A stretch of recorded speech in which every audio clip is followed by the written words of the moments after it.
So, ito guys yung probinsya namin dito sa Bicol. Simple lang yung mga tao dito. Diba?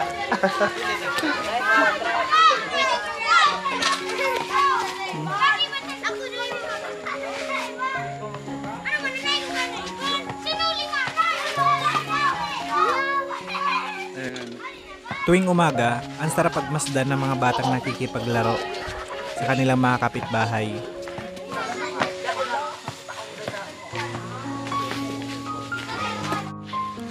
Ganito ang buhay ng mga batang probinsya. Napakasimple lang ang kanilang pang-araw-araw dito, pero masaya at kontento sa lahat ng bagay.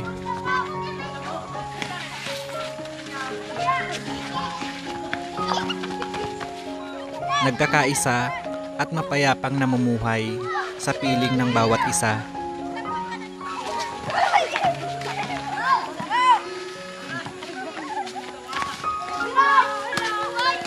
Ang bawat magkakapitbahay dito sa probinsya ay nagtuturingan na parang isang pamilya lang.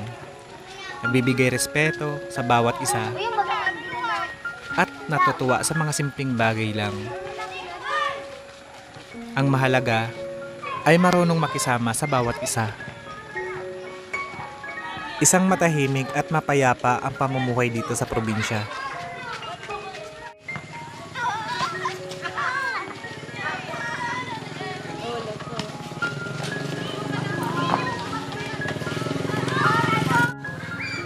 Walang bagay sa mundo ang pwedeng makapagpalit sa maganda, tahimik na buhay sa probinsya. Isa itong napakagandang alaala para sa mga taong lumaki ng probinsya.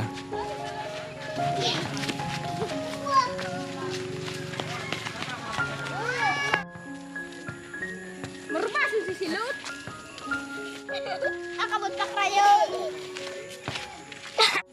Sa paligid-ligid lang ay maraming mga gulay na nakatanim. Napakasariwa ng mga gulay, pipitasin mo na lang. Ako naman! Ako naman masipa. Ay, kiss! Kiss! Kiss! Ay, eto.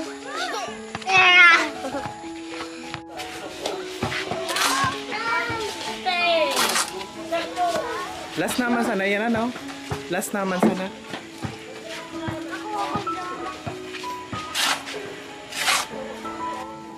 Habang andito ako sa probinsya, ay damang-dama ko ang katahimikang taglay ng lugar na ito.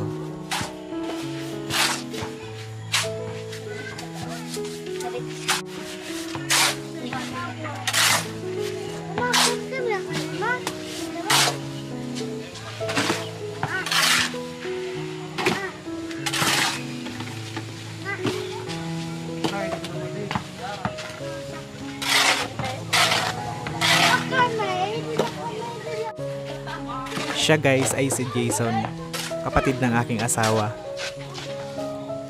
Ngayong araw na ito ay tumutulong siya magsemento kasi i-finish na kasi yung dingding na paglalagyan ng TV. Yung nakita nyo guys na dala-dala naming malaking kulay black na TV. Dito namin siya ilalagay guys yung TV. Bale ngayon ginagawa siya ng aming ama, ang tatay ng aking asawa. At itong nakikita nyo guys na mga magagandang halaman na ito ay tanim ng aking ina, ang nanay ng aking asawa na si Jody Ann.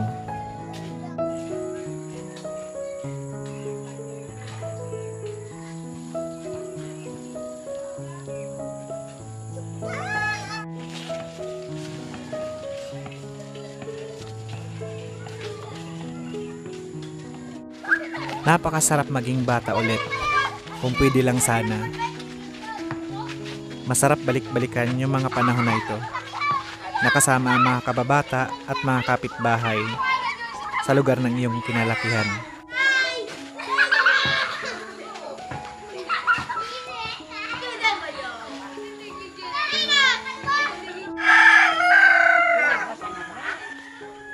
At ngayong araw na ito ay nangunguha ang aming nanay ng malunggay kasi gagataan niya para gawing ulam namin ngayong pananghalian. Yun ang isira mingon niyan. Iya. At ngayon ay pangalawang araw na natin ngayon dito sa probinsya, dito sa Bicol. At sa wakas ay naikabit na ang ating TV. Bali isang araw siyang ginawa para maikabit ito dito sa may dingding na ito ng bahay.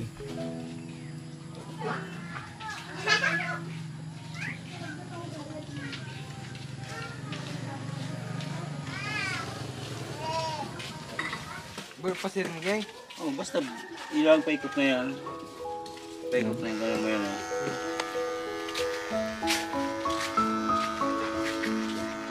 Paano na?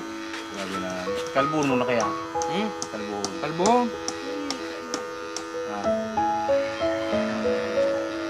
Pangit ako.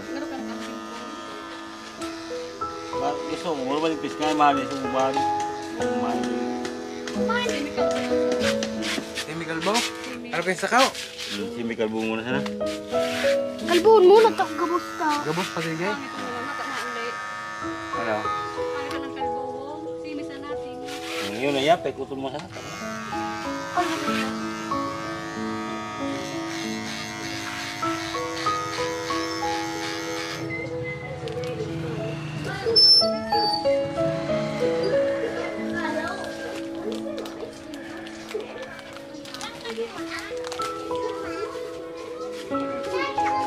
Ay, hain yan. Yan ang mga kapatid na. Ay, correct. Hi guys! Ngayong araw na to ay nasa pangalawang araw namin dito ngayon sa Bicol. Tara at samahan nyo kami na tuklasin itong lugar namin dito sa Bicol. Dito kami ngayon sa Oras, Tabaco City, Albay. Ayan, marami ditong halaman guys. Ayan.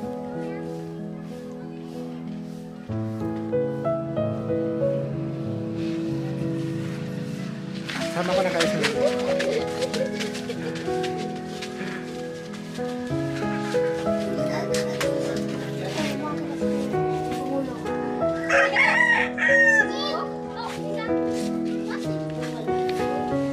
At simula dito sa aming bahay ay matatanaw nyo na ang Mayon Volcan, the majestic Mayon Volcan.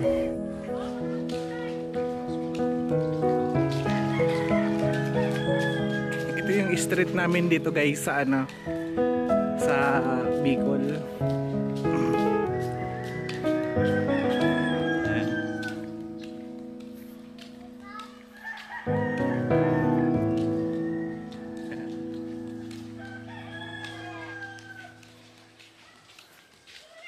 Maraming mga halaman dito tsaka puno. Sila Ivan.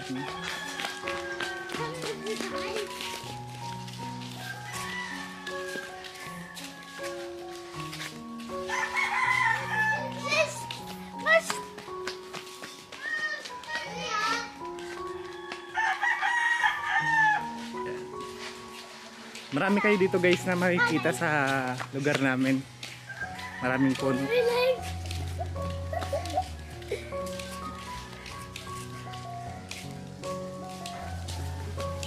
Yan.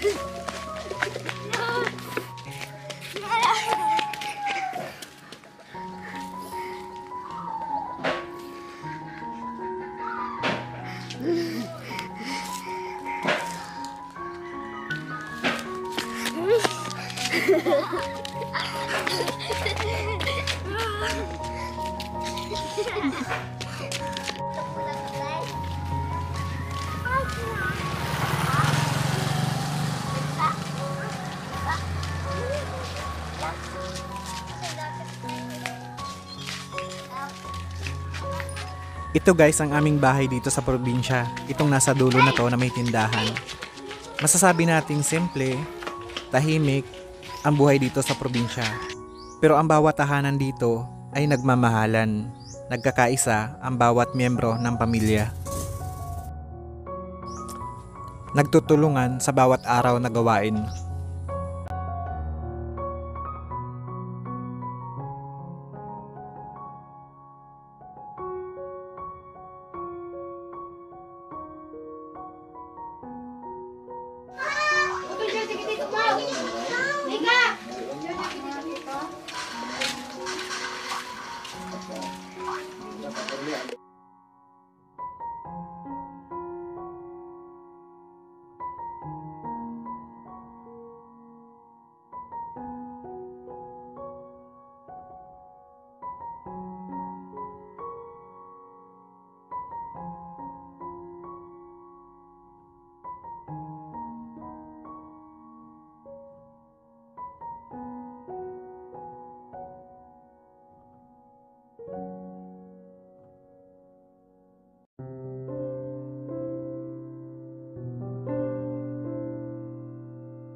Dati ko lang. Bakit? At ngayong oras na to guys, naisipan ko na mamitas ng mga sariwang talbos ng kamote dito sa likod bahay namin. Iuulam namin mamayang hapunan.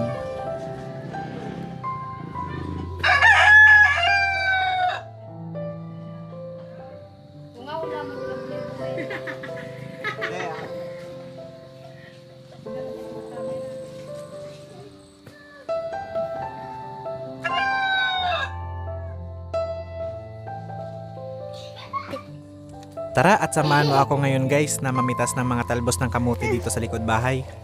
Dali ka. Dali. Manguha tayo guys ng talbos ng kamote.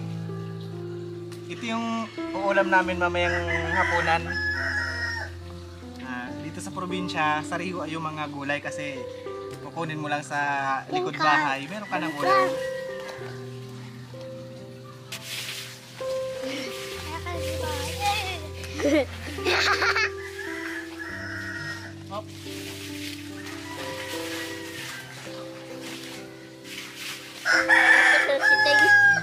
Ako yung kabalo, tabako si.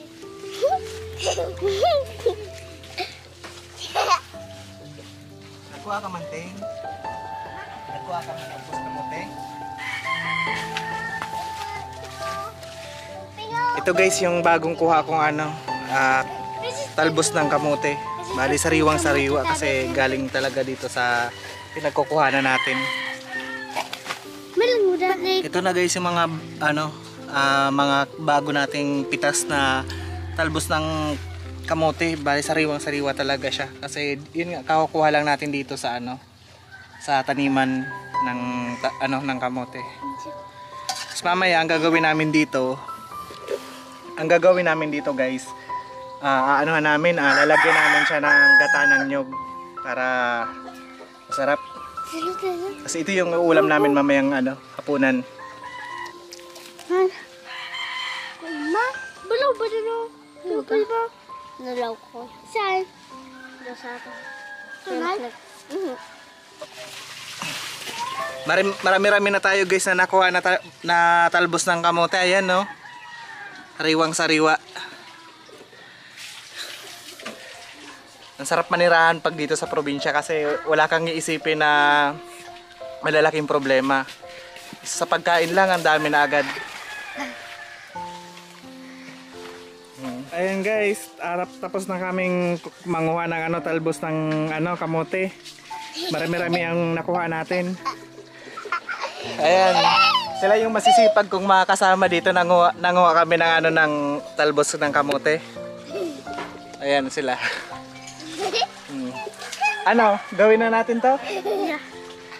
Kasi kasuhin na natin kasi ito yung iuulam natin mamayang hapunan. Ha? Sige. Nandito kami ngayon sa sa kusina ng aming bahay. So,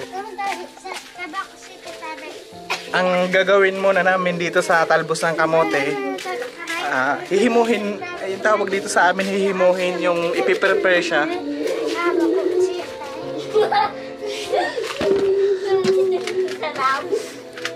So, ipiprepare natin siya ngayon. Kuha ka ng isang lalagyan. Kuha ka ng isang lalagyan. Sarong laugan. Oo. Ayusin muna natin to guys, itong talbos ng kamote. So, ipiprepare natin siya ngayon. Ha? Tapos mamaya magpapahanap tayo ng nyog kasi gagataan natin to. Yun ang panluto natin dito ngayon. Ito yung ulam natin ngayong hapunan. Masarap nito sasamahan pa natin sana ng isda. Kaso malayo yung bilingan dito guys ng ng isda. Lalabas ka pa ng bayan. Ayan, malapit na rin tayo guys matapos sa pag-prepare nitong talbos ng kamote. Okay na guys, tapos na. So ang gagawin natin ngayon, hugasan natin siya ng tubig para at least matanggal yung mga dumi-dumi niya bago natin siya lutuin. Punta muna tayo ng kusina para hugasan natin tong talbos ng kamote. Pawisan na ako. Pero okay lang. Kasi bihira lang naman tayo dito sa Bicol. Dito guys sa Bicol, napakaswerte ng mga tao dito sa lugar namin kasi yung tubig dito libre na. So nanggagaling siya sa bundok yung tubig, tapos sinusupply dito sa mga bahay-bahay. Tapos meron silang sariling mga gripo sa bahay. Tulad nito guys, ayan, no? So ilalagay pa lang kasi, i-connect pa lang yung gripo namin doon sa sa pinaka main. Ayan, meron na tayong libreng tubig na magamit. So, hugasan muna natin yung talbos ng kamote. So, ang gagawin natin ngayon, ilalagay natin tong talbos ng kamote dito sa planggana. Tapos, antayin natin na dumami yung tubig. Tapos, hugasan na natin siya. Para maalis yung mga putik-putik. Kasi, syempre, galing to doon sa pinagtaniman niya.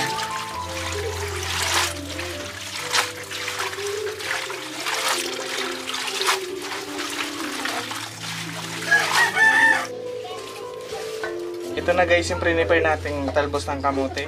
So, kukuha lang kami ng nyog para yun ay panluluto natin dito. Gagataan natin siya. Ayun, nakakita na tayo guys ng ng nyog. So, ito yung gagamitin natin mamaya dun sa talbos ng kamote para gataan.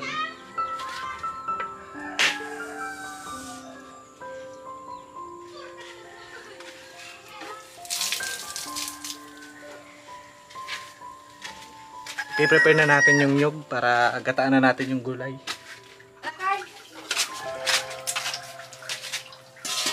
So magkakayod na tayo guys ng ng nyug. So ayan.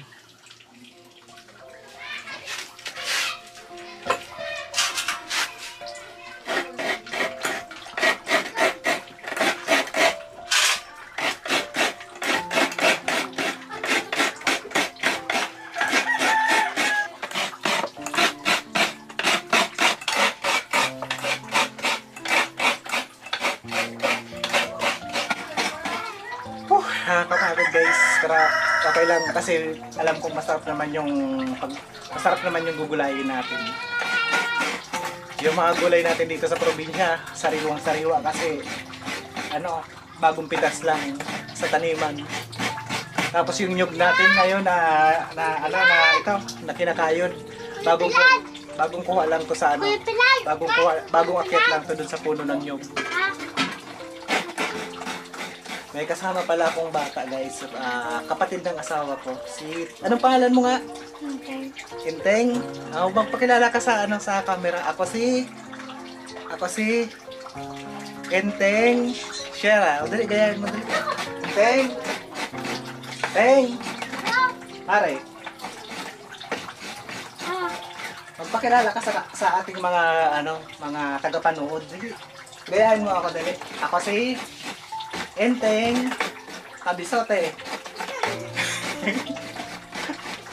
Ayan guys, tapos na tayong magkayod ng ating nyog. So mamaya pipigain na natin siya. Pahinga-pahinga muna ako kasi talaga napagod talaga ako kakayod ng nyog. Dito sa probinsya, mano-mano lang kasi lahat. So pag kailangan lang talaga ng tiyaga. Tiyaga para may nilaga. Diba, Teng? Kasi pag may tiyaga, may may nilaga.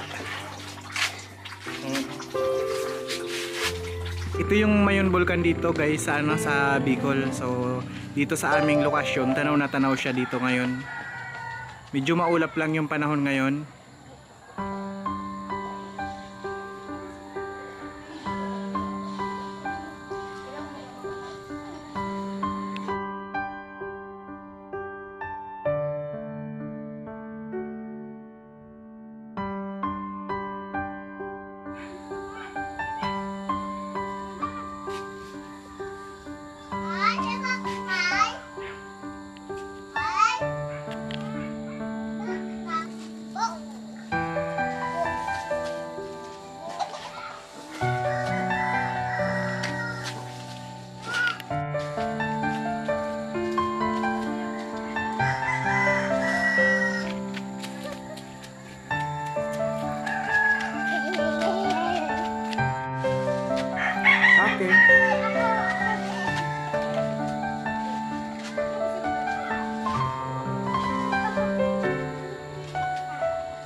pipiga na tayo ng ating nyog.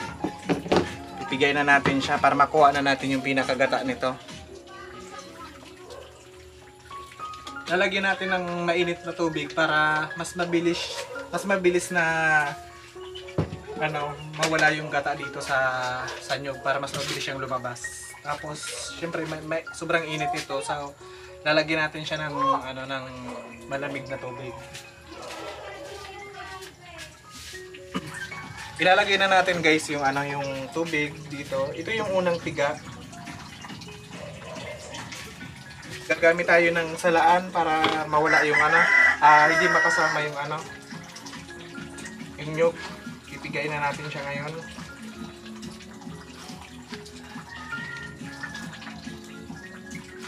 Lalakasan lang natin guys yung yung pagpiga natin para mas mabilis na lumabas yung gata. Paulit-ulit lang na na pipigayin natin hanggang sa lumabas lahat yung yung gata niya.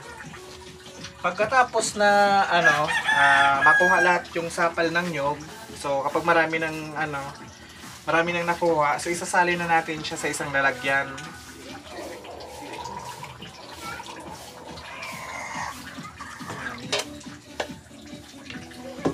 Bali ito yung unang gata natin. So ilalagay natin siya kapag malapit na maluto yung ating gulay. Ayan. So itatabi muna natin ito guys. Itong unang gata. Isasali na natin ulit siya dito para pigayin ulit.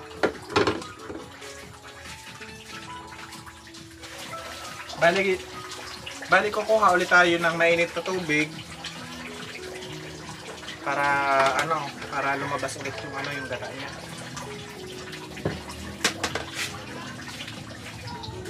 Dito sa pangalawang piga natin guys, bale mas marami yung tubig niya kasi ang purpose nun para maluto yung yung gulay natin.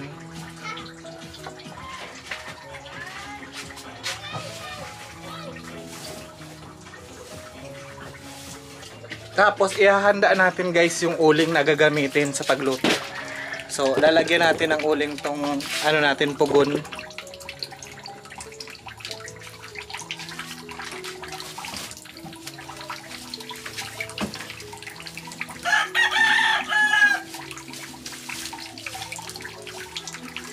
Nailagay na natin guys yung yung mga uling. Ngayon maghugas tayo ng kamay para pigayin natin yung pangalawang gata. Maghugas tayo ng maigi ng kamay. Dito guys sa lugar namin, libre lang dito yung tubig. Wala kang babayaran. Ang babayaran mo lang dito, kuryente lang. Ayan, okay. Pipigay na natin yung yung ikalawang gata. I-ready lang natin itong kawali kasi ididiretso na natin dito yung yung ikalawang gata. Ayan, pipigay na natin siya ngayon. Medyo napasobra ko pala yung mainit na tubig, medyo mainit-init.